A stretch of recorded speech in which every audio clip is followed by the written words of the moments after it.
All right. Hello, everyone, and welcome to our weekly Power Lounge. This is your place to hear authentic conversation from those who have power to share. My name is Amy Vaughan, and I am the owner and Chief Empowerment Officer of Together Digital, a diverse and collaborative community of women who work in digital and choose to share their knowledge, power, and connections. You can join the movement at www.togetherindigital.com. In today's episode, we'll be discussing the now of work and why flexibility is a must with Brea Starmer, who is the founder and CEO of Lions and Tigers, a professional staffing and workforce solutions partner. Enterprises like Microsoft, Google, Alaska Airlines, and startup organizations call on her team to modernize their culture and tap into diverse consulting talent for added capacity and innovation. Because of Brea's unique talent model, Lions and Tigers has enabled $26 million of economic access to over 100 plus consultants who are 70% women, 65% caretakers, and 32% BIPOC. These are such great stats. Brea, thank you so much for being here. I'm excited to talk with you today. I'm so excited to be here. Thank you for having me. This is such an epic platform that you have built, and I'm so happy to dig in today. Thank you so much. As you know, as a fellow founder and an entrepreneur, it's not something we can do alone, right? It takes a village. It takes absolutely. a village. Yeah. But I love that you're here. And I've been a big fan of Lions and Tigers for a long time. I actually have another woman we probably know in common, Kimfer Flannery Rye, is also a big fan of Lions and Tigers and has been telling me for probably years, you need to get Brea on the podcast. So here we are, Kimfer. I know you might not be listening right this moment, but if you are in the future, thank you so much for helping make the connection and encouraging this opportunity. All right, let's get into it, Brea. We've got a lot to cover today. And right, we're talking about the Great Resignation a bit. So in 2021, according to the U.S. Bureau of Labor Statistics, over 47 million Americans voluntarily quit their jobs. 47 million, that's a lot of people's. An unprecedented mass exodus from the workforce spurred by COVID-19, now called the Great Resignation. And I kind of hesitate there with the COVID-19 because I know it wasn't just that, but let's just say that was a big factor. So my question is for you, how has the Great Resignation affected progress specifically for women, communities of color, and caretakers in the workforce, which I know we both work hard to serve? Yeah, thank you for that question, Amy. And it's really just nice to be in this community and with this group of folks who I know are making incredible change in your organization. So I'm going to talk fast and I'm going to give you a lot of data, and hopefully you can use that to justify and build some change within whatever organization you're influencing. And I love this question as an opener because we should take a step back and think about where we work, as so much has changed in the last 3 years. And I don't know about you, but I never want to hear terms like she session again. Like, these are not things like concepts that I want to see in my future. But if we're to step back and think about kind of the Great Resignation and what that meant for underrepresented communities. 2020, that year was such an important one as we look at female labor economics, because our labor force participation as we closed out 2020 was under 55%. So, and as we took that out to 2021, we saw women working at historic lows. 33 years, we had never seen that few women in the workforce. And of course, if you layer in racial data and other underrepresented identities, that gets exacerbated. You talked about folks resigning in droves, which is true. I mean, we saw 4 million people a month quitting their jobs. And of course, caretaking was a major reason for that. Schools were closed, of course. And we saw that caretakers, especially those women, especially that were in age 30 to 45, they were resigning 20% faster than anyone else in our economy.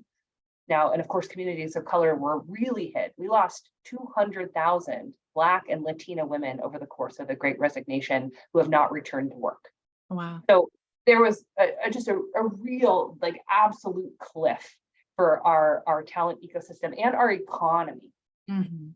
But if we're to like, let's catch you up now. I mean, that was the Great Resignation, and then we have the Great Reset or whatever we call it. We've made some really strong gains back. So in 2022, we really saw a recovery that I don't think a lot of us anticipated. That really by the end of 2022, we had recovered to pre-pandemic levels. So it really dipped and it came back up. It's not nothing. We lost 1 million mothers that year in 2022. And so we still had trouble. I mean, there was still disparity in our groups. But now in 2023, this is a pretty wild labor market we're in today. Yeah. I mean, it's a little bit nutty. So mothers, especially, you asked about that group. I just saw a report last week. Mothers with kids aged 5 and under, I fall in that category. You're just outside that category. 70% of us are working. So we went from 55% to 70% within the matter of 3 years. That is wild. And we're still seeing a very tight labor market. I mean, we see 3% unemployment. Now that's different for communities of color. Black women are our biggest concern. They see almost 2 times the amount of unemployment as white women. So almost 6% unemployment among Black women, and so they're really still seeing a lag in recovery. But here's what I think is really interesting. Okay, so there's like a whole stat salad for you, but the thing that I think is underrepresented in our media, and that I think is really fascinating, is the amount of Americans and global, even in global economies, of folks preferring independent work. Yes. And I know that your community is really a home for folks who are thinking about independent work and the fluidity of work, especially in the digital space. And so this is something that I think is really validating, is that in our economy, the fastest growing segment of work is independent workers. So we are, as of last year, 42% of the American economy is preferring independent work. 8% gain in 1 year. Huge. So it seems like everybody is going freelance. It's because a lot of them are. Yeah. And of that group, it's not just gig workers. These are not just delivery drivers. These, as of last year, there are more highly skilled independent workers than low skilled independent workers. So anyway, I think what's interesting about this discussion, as we think about what I consider the future of work economy gap, is to think about the sort of major trends affecting who wants to work where. Yes. How we create access for those people. So I want to dig into that with you and start talking about that kind of economic gap that's really available for us today. Yeah, absolutely. Yeah, you are spot on. We're founded on the premise of helping women who work in digital, and it was typically marketing, advertising agencies, brand side. But we were just talking even before we went on here to start recording, how looking at our member numbers and surveys, there's more women that are going independent, and definitely all with a number of reasons for that. So seeing that entrepreneur, solopreneur group grow has been something that we've been really focused on and keenly aware of. So I'm glad to see that the data is supporting our own suspicions as well, because it's not just a trend. I do really think it's the way that we're, looking at the future of working. Our mindset's so different. Our minds have been changed by everything we've experienced over the last 3 years. But let's focus on organizations for just a moment. What are some immediate strategies that organizations can do to start to implement and address some of these challenges that are being posed by the Great Resignation? Because again, you do have this more of a change in gig economy. You've got people wanting to work hybrid, remote. It's a different playing field for them as well. What can they do? Yeah, I mean, I think, so I have a lot of thoughts on this, but let me start with kind of recapping this economic gap that I just talked about, the sort of future of work economic gap. So if we just look at if we're to step back and say, the role of an employer in a capitalistic society is to make money and profit, right? So how do we use labor to our benefit when we're designing our work systems? And so the major issue is, who do we get to do these jobs? We need highly skilled, dedicated workers to do the work. And if we look at kind of the trends over the last 3 years of what people's preferences are, this is where the gap comes in. And one thing that I think that folks are really not taking advantage of, and that I love to spend time talking about, is building blended workforces as an economic lever. Yeah. And this is what's so interesting, as your suspicions and data are suggesting this move towards independent work, the idea that we can harness that work, those workers and integrate them into these blended work ecosystems thoughtfully as a driver of economic impact and business impact, and by the way, equity as well, is really, to me, the big unlock of this next generation of work. And so, basically what the major trends to think about is that there's a high number of jobs available. We still have a 5 million job gap in America that we have unfilled. It's a low unemployment rate. There's just not enough people who want those jobs, and a rise of independent workers.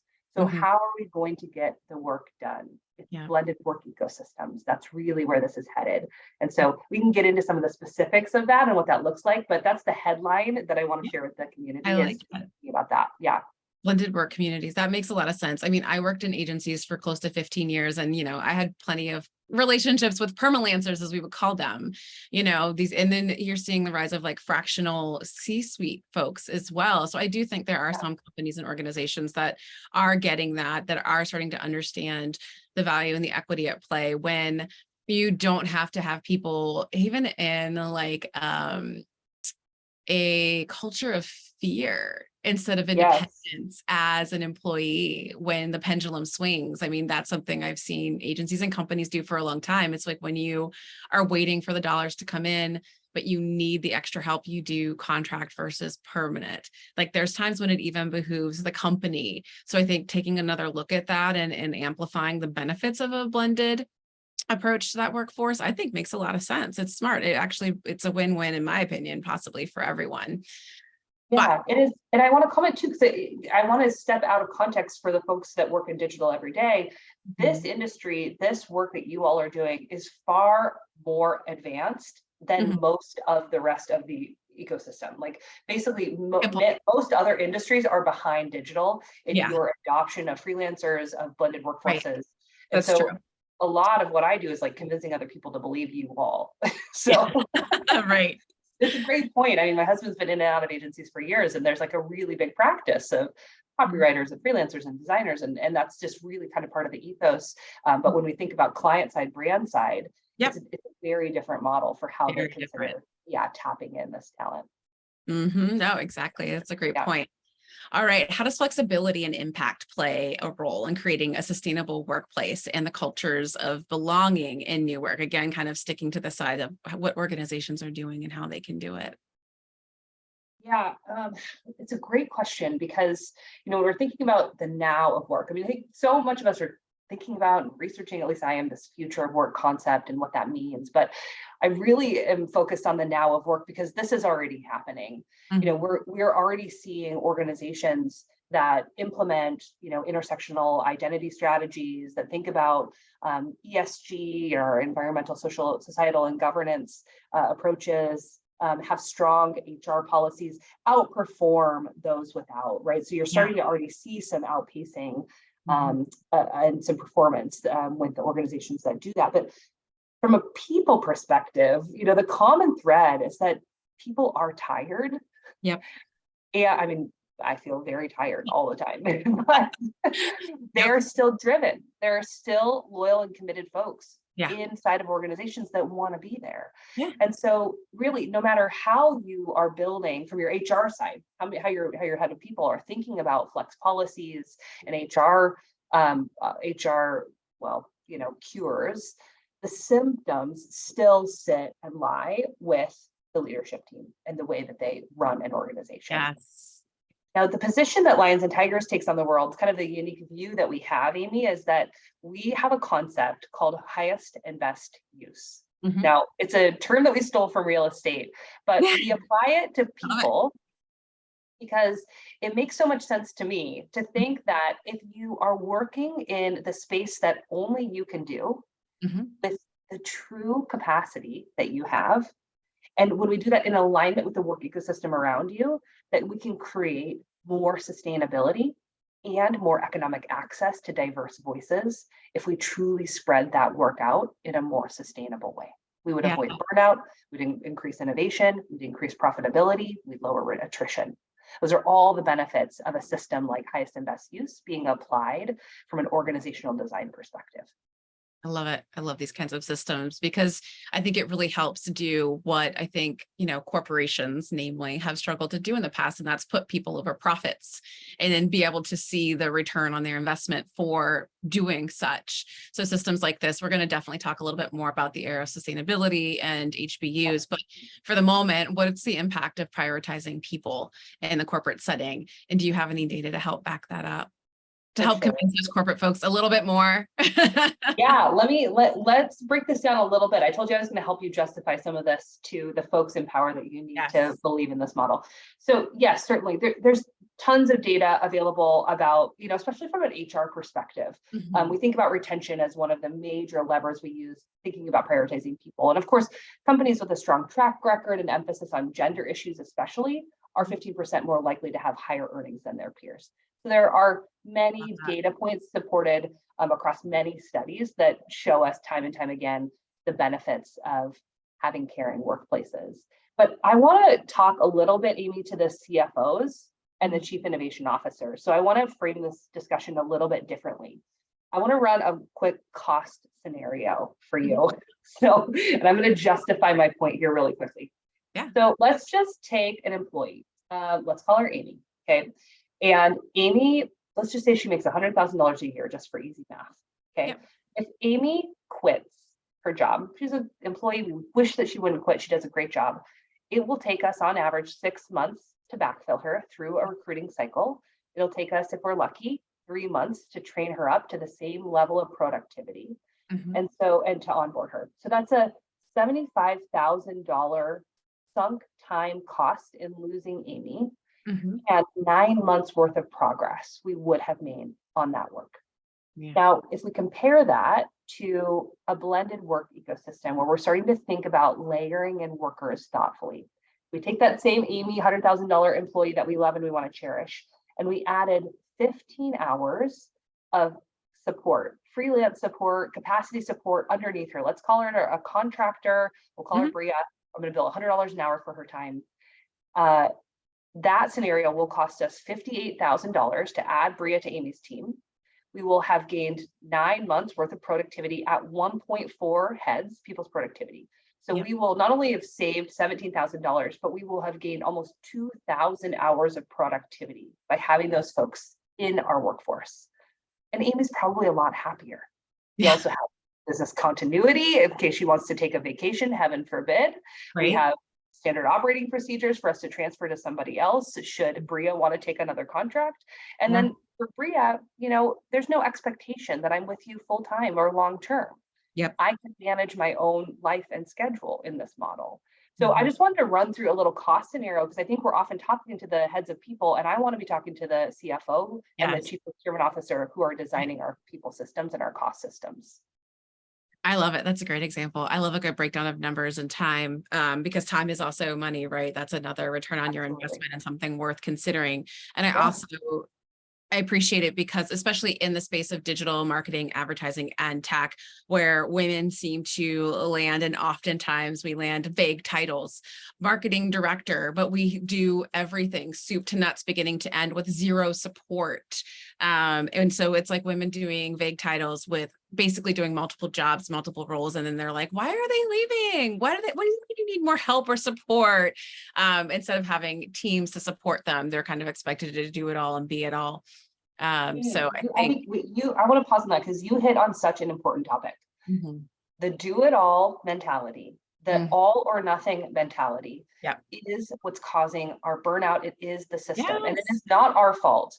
No. I have a playbook, and we can reference this too, Yeah. that is open and available. But I talk in there about the unicorn mindset, and this is like I absolutely want to get rid of this idea that, because how many times have we gone and we said, you know what, I just need a unicorn. They can do it all. Yes. They can write copy. They can build ads. They can do Yep. paid strategy on the weekends. And the answer is like we are burning out our people by asking them to stretch into areas that are not in their highest and best use. And Right. if instead we thought solely about the work that was best suited for our folks, Yep. we would have much more depth Different. of experiences, and we would not be burning out our people. Oh, 100%. Because we're not unicorns. We're people. No. If you're looking for a unicorn, it's a mystical animal, y'all. You're Yes. not gonna find it. Yes. But It's you might find exhausting. it. by looking at your existing workforce and understanding what are their desires, where do they want to grow, how do they want to grow, what do they want to do. And, I think that's another thing too, just getting, gosh, I could go on so many tangents, I'm trying not to, but like even this idea of going and staying and being in your lane is another thing I think that holds, a lot of people back, because they feel like there's only one way to grow and there's only one path for them within an organization. And if you don't have opportunity and flexibility to let them test their own limits in a way that's healthy for them, they're not going to stick around. You're right. Burnout's going to be the result. And yes, it is not your fault, ladies. Please. I want to underline that. Thank you for saying that, Brea. It is important. It is not your fault. Triple underline. All right. We talked about retention and the era. You reference a lot of the era of sustainability, CSRs and whatnot. And why is it that leaders should focus on building these, we've talked about already, a little bit of blended teams of employees and non-employees, and how can this benefit the workforce and the organization itself? So let's dig a little deeper on that blended teams idea. Yeah, I mean, data suggests that we are already in the middle of another industrial revolution. So that's why I say we're in the now of work, because with the rise of AI and the talent shifts that are underway, we're already doing this. This is happening. And so if we're starting to think about, going from the Great Resignation to the Great Reset, my belief is that this next phase, as we think about sustainability in all the ways you would define sustainability too, I mean, we think about sort of the environmental impact, the societal impact, and also the health and wellness of our people, leading to, capacity for innovation and growth inside of our workforces, so that we achieve more profitability at work. Like there's just to me, it's just the most obvious place for this to go. It will take, though, leaders believing that bet is the right bet, and that requires change. And that's the biggest barrier that all of us collectively have to acknowledge. Like, I'm not completely living in the clouds. Like, we are working with clients who think this way, who build teams this way, that see the benefit of it, and are able to move faster with more agility, with less risk to their P&L. There's many reasons why people are enlightened to think like this, but it is not everybody. I certainly run into people who don't believe me, and that's okay. Like, I'm happy to compete with them. Time will prove. Data will prove.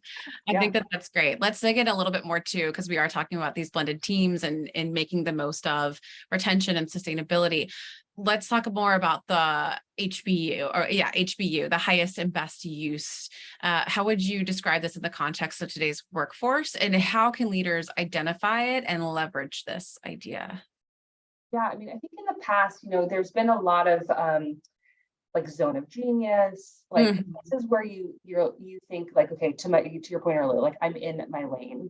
Yep. And I think that work is super important. And I want to acknowledge that your highest and best use changes over time, of course. Like as you ascend within an organization, you do, more strategic work, et cetera. The stretching that I want us to do and the introduction of highest and best use as a system helps us think not only about our individual zone of genius or skills and practices, but also the capacity relative to the business objectives at hand and the total ecosystem of talent we have available to us. The biggest question for leaders right now is, who do I give this project? This project that I trust, someone that can come in and do this work. Are they on my payroll? Are they employees? Are they non-employees? What is available to me now? And the answer to that is very different than it was 10 years ago. There are so many more options to who you can tap and how you can tap them to do that work. And so HBU is a system that aligns all of that talent in a way that is in service of the business and in service of the people.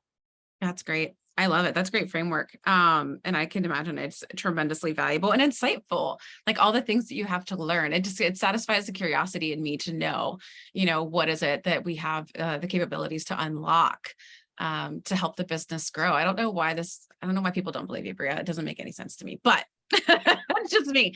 You did reference zone of genius. And I do want to say for those of you who are individuals or independent contractors or just kind of are in a space, zone of genius, I don't know if you're pulling it exactly from that reference, but The Big Leap, the book, The Big Leap talks a lot about you working from your zone of competence, incompetence, competence, excellence, and genius. And it's a great way to distinguish for yourself where you sit and what your zone of genius is.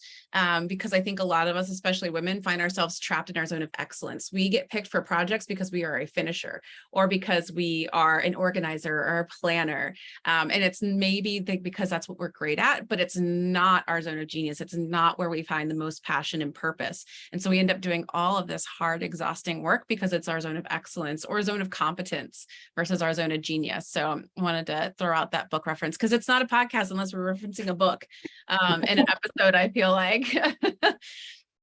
All right, we've got another framework, which again, love all of the frameworks that you have built and established with Lions and Tigers. Could you elaborate on the significance of what you call the 3 M's, which is magnets, momentums, and maximums, and how do they help contribute to achieving the highest and best use? Yeah, so highest and best use, think of this as sort of like the philosophy and the framework for organizational design to unlock talent, right? The way that that plays out is that we use 3 M's to build the structure. Okay. So 3 M's can apply to, like, if you're kind of talking about zone of genius or if you're thinking about your individual sense, but it also works across the system and across an organization. So the 3 M's, M number 1, magnets.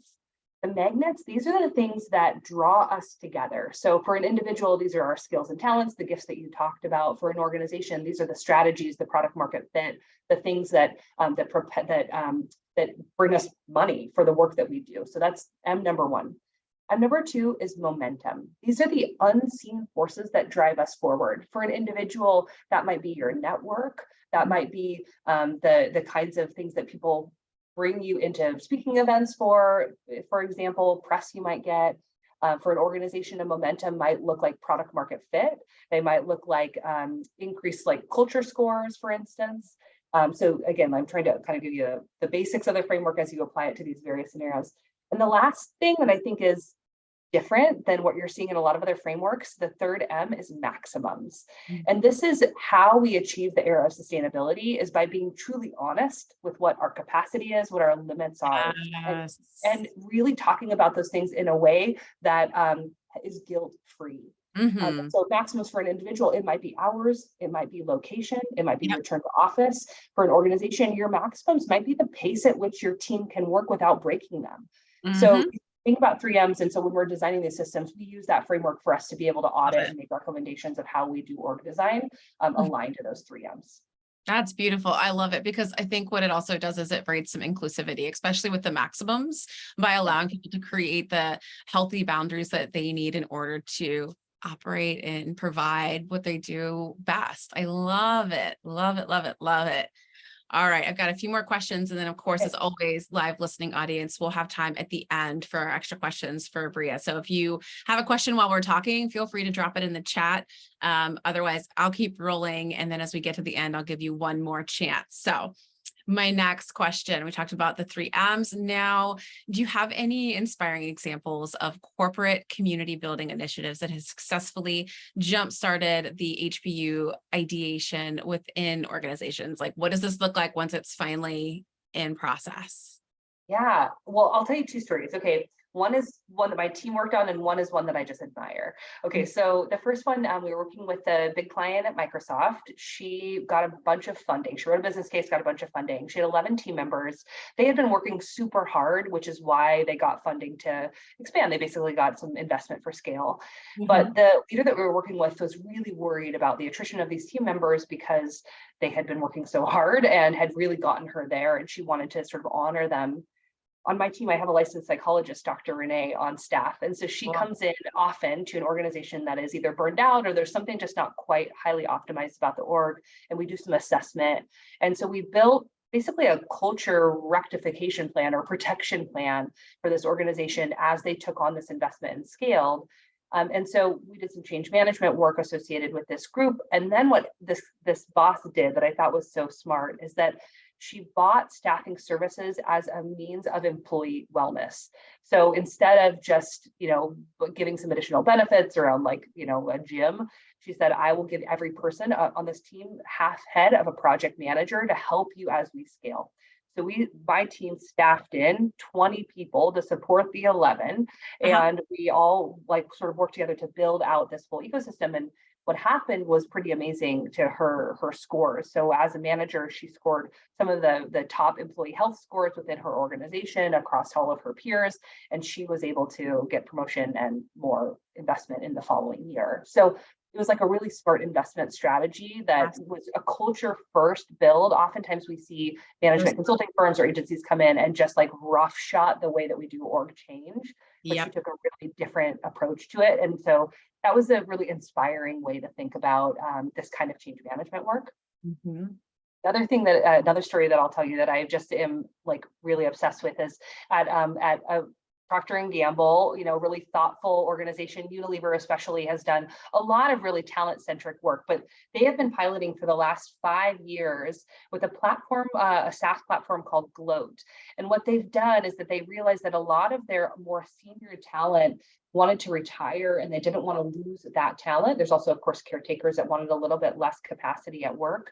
And so they allowed their full-time employees to opt in through this Gloat marketplace, opt in to be hourly employees at their pay rate. So they could go in and use like basically a full-time employee marketplace for people to jump in and say yes to projects without quitting their full-time jobs or their permanent jobs. And I thought that was really innovative, and they're doing some really great case studies around the major benefits they've seen as an organization to their brand for doing an investment like that. So there's a couple of stories of innovation happening and how people are thinking about this kind of change. Yeah. And I love that in the first scenario there, I mean, she was really taking in an intentional cultural like moment and a moment of growth, which I think a lot of times, business owners, startups especially, are just well known for just pushing ahead and pushing forward and those dollars and not really being smart about how it's going to impact those who are actually meant to build and continue to grow with what you've been given. So kudos to them and to you all for doing that. And then,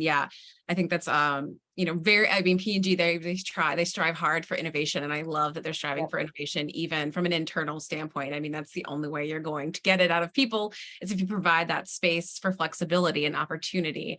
So that's brilliant. And I'm excited to kind of hear and see more about that as they continue to do the research, because we love the numbers. Yeah. Those are both fantastic. I'm going to add in one little extra question here. Okay. I'm kind of curious, Brea, like what was like your background before this? I feel like you guys are doing so much and creating so much impact, and the way that you're doing things is really smart. Where'd you go to school? What'd you study? How did you get here to do this? It's amazing. Amy, I was a horrible student. I barely passed state school. I'll step back. I grew up in Seattle. I went to Washington State University. I was involved in student government, so I did like sorority stuff. I did student leadership stuff. That was really impactful for me. I went straight into tech. So I went into Microsoft right out of school. And then I felt pulled towards entrepreneurship, but scared to leave my corporate job. And so I found this guy who hired me to run his business, which I was completely unqualified for. But it was the safest way for me to sort of learn on the job. And it happened to be a staffing business. And so, I did every job there. I was like on irs.gov trying to figure out how to pay people taxes. I don't know. And so scaled that business from 0 to about 120 employees. And then I went and ran a digital marketing agency for a while, which has since been acquired. I went to a startup because I really just wanted to see how different business models worked. And when I was at that startup, I got pregnant. I was very happy about expanding my family. But when I was 7 months pregnant, they went through a layoff, and I was laid off 7 months pregnant. Yeah, and that was in there with your friend. It's tough. Yes, this happens a lot. I hear all this from a lot of people. And the thing was, Amy, yes, I was pretty bummed. I was very scared. I'm the breadwinner in my family, and I didn't have medical benefits for my upcoming birth. So there's a lot about that was very disruptive, but it was the discrimination I faced post-birth that really surprised me. I really wanted to work 35 hours a week and be a mother and an executive. I did not want to compromise on any one of those things, and I couldn't find a job. that Yeah. allowed me to do that. And so this is why I built Lions and Tigers. Because I was like, there has to be something in the middle where we Uh-huh. keep people in. Yes. And so that's how this all started is, That's so you know, cool. that, I just had a need that Yeah. felt like the most obvious business of all time.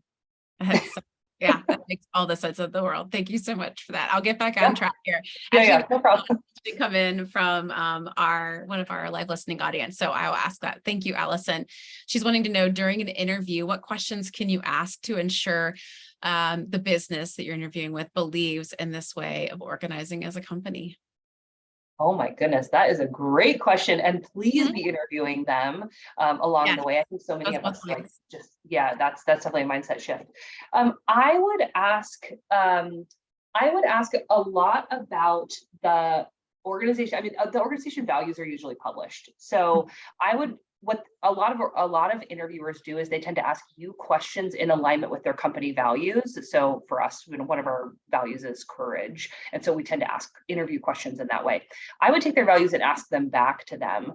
Tell me how courage plays out for you in how you make investments, Yeah. in how you set objectives for the year ahead, and how you reward and compensate your employees in alignment with those values. I would ask about that. I would definitely understand about some of the cultural nuance within an organization that's not published. I look for organizations that are mature enough that they have documented team agreements. So the way in which do we respond to email at night? Yeah. Uh, what do we do with our Slack statuses when we need to go and do drop off for our kids? Hmm.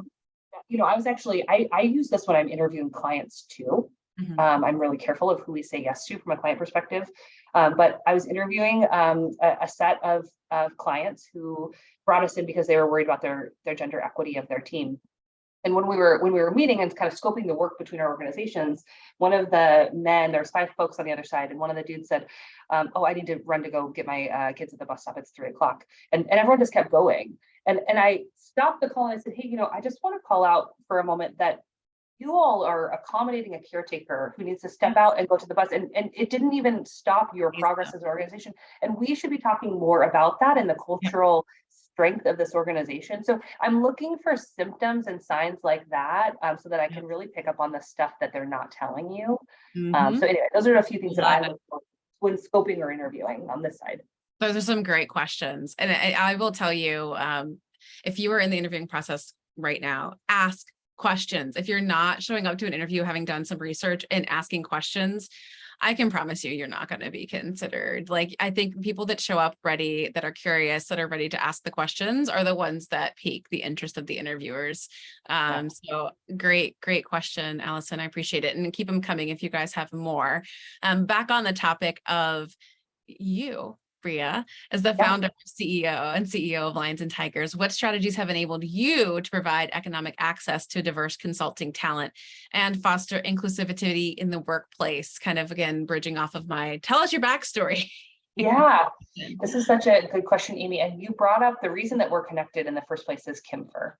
So I want to talk about this for a moment. So, when I started Lions and Tigers, it was to advocate for mothers. Like, this was really the folks that I wanted to be richest in the world were mothers. Like, that was my intention for starting the business. But as we got into the business, members of my team really started calling me in on equity issues beyond just mothers. And our business started in 2018. So we were not far into this business when the pandemic hit and when George Floyd was murdered. Yeah. And that changed fundamentally the way that I think about business. And it was right after that that I called Kimfer in. Yeah. And we issued an RFP. We met with a number of folks who were experts in equity, but Kimfer, Flannery Rye, and I would encourage anyone that is thinking about needing an external consultant to think about equity across your organization. She was such an important partner for us in not only just thinking about like, how do we do anti-harassment and anti-discrimination training, but she went through my entire organization and we built HR systems in favor of underrepresented communities, like such things as like we make our benefits minimum the lowest that the federal government will allow us to. 20 hours a week you get eligible for benefits at my company. Perfect. So we've looked across the system to try to figure out what are all the advantages that we can build. Yeah. And so it requires us to be really mindful though, because that means that my recruiting pipeline needs to be 50% people of color. In order for us to achieve our 35% objective of a BIPOC or global majority members of our team. So you have to really think systematically about that. And then I have to convince employers on the other side. Like that's the other thing is I have to look for anti-discrimination and anti-bias across the way in which they procure talent, which is my biggest barrier because I'm training them along the way. So we've done lots dedicated to this. And I still have so much to learn, Amy. Like this is just a lifelong process that we will be going through to understand the inequities that exist within our labor system. And I'm going to do everything I damn well can to bias it in our favor. I love it. Yes, because you're 100% right. It is in the systems, and it's like it's just so easy to look at it and say that's just the way it is, but it can't always be that way, and it's a disservice, and it's creating bias, and it's creating inequities. So love it. All right, I've got one last question for you, and then we've got another question from our live listening audience. What advice would you give to leaders who are looking to embrace some of these strategies and drive positive change in their organizations in the midst of the Great Resignation? I sat around, I was on a round table with a bunch of male executives. I was the only woman in the room last year. And one of them said to the group, and he was truly asking this question, he said, hey, how do you have your employees demonstrate that they're trustworthy, that they can work from home? And there's really a lot of dialogue about this. Like a lot of folks are like, well, measure them in different ways, and I just was like, I was baffled by the question because I said, I just fundamentally don't think that way. I would never ask that question. I would just trust people until I shouldn't. Yeah. And they call me an absolute idealist, and that's okay. I will take that. Right. But there is a school of thought. There are people that think differently about this. And I'll tell you, my whole business is aligned to the people who don't think like that, who trust first. And when we work with them, we do so in service of their career so that they ascend and have more power. That is my strategy, Amy. I do not have time to spend with the folks who do not trust, do not work. It is the people who want to change, that are looking for the path forward that is equitable, sustainable, and those are the folks that I want to make as rich as humanly possible. Yeah, that's my plan. I love it. No, I absolutely agree. You have to, you can't be for everybody, No. You can't be for everybody. You have to be able to attract those who, are in the place that they're ready to be open and to learn. And like you said, to trust people and the process and the changes and the discomfort that probably comes with it. I can imagine, especially for, men, it sucks. It's difficult. It's a hard place to sit for them, but it's like, if you can be ready to show up and sit in the discomfort, like it only benefits everyone. It only benefits everyone. We could go into a whole nother podcast and conversation on that as well, but we won't for today. Instead, I'll go back to our question here from our live listener. So she says, I have a number of former peers in my company who are quite anxious that their teams are next. I'm using air quotes for our podcast listeners with this year's layoffs. Like it's just like a routine thing now. Anyways, and short-sightedness from the C-suite leadership. How can these middle-level managers proactively pitch this blended staffing model with impactful data, case studies, ? I know many caregivers that would happily volunteer for shorter or reduced working hours versus layoffs. I mean, hire us and I'll come in and help you do that. There you go. Easy peasy. Like from a DIY perspective, honestly, the playbook that we have linked, there's an entire basically like business case in there for you to go and pull in stats and data to show. And I have a P&L side by side in there that I've already built for you to show the benefit of a blended workforce. The thing is, you have to understand whether they care about attrition. If they do not care about attrition, then this is a very difficult sell. It just is. So we need to really understand what's happening in the rooms that we are not in, that they are, what decisions that they're making. Now, I know that feels overwhelming. Everyone should protect themselves by ensuring all of the basics, like good network, good LinkedIn, prepare yourself for a layoff, but also fight against it too. I have also the privilege of being in those rooms and helping leaders make those decisions and doing what I can to advocate for business case reasons for layoffs, not HR ones, or not discriminatory behavior, which we also see happen in these moments. So I don't want to say there's nothing you can do. There is. And also there may be nothing you can do. So that's a hard wall to keep running up against. That's a hard wall, depending on your position. I've been and was a middle manager for so many years. So I totally empathize with this question and where you're coming from, because you feel quite powerless. But I would say if you have any kind of trusted and respectful relationships with anybody in that C-suite, really understanding what would be the win-win. What is it that's keeping them up at night, right? Because they're humans too.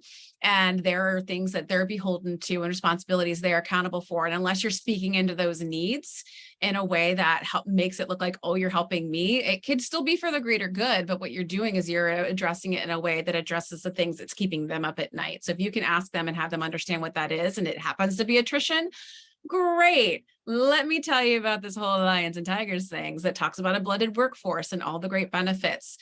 We also linked the playbook that you were referencing, Brea, in the chat for all of our live listening audience. And then of course, we'll include it in the show notes as well. I love having these empowering frameworks and tools and the data points really to help empower those people who are kind of in that middle management role, sort of being stuck again. The sandwich generation. Yes, the sandwich generation of our workforce is our middle managers, of course. No, true. That's so true. Oh, on top of being the sandwich generation, I feel that. Yes. Yes. Same. This was so great, Brea. If anybody else has any other questions, feel free to drop it into the chat. Otherwise, I will wrap us up today, unless you have any final parting thoughts, Brea, that you wanted to share with folks. You've given us so much great advice and information and support. I really do appreciate it. No problem, Amy. I'm so happy to talk with y'all. And if this is helpful in your organizations, happy to support there as well. So this is a message that everyone needs to hear. Absolutely. Yeah. So please share. We love to get the word out. All right, ladies, we'll call it then. Have a fantastic rest of your day. And again, Brea, thank you so much. I'm glad we're connected. Let's keep chatting. Sounds good, Amy. Thanks, everybody. All right. Take care, everyone. Bye.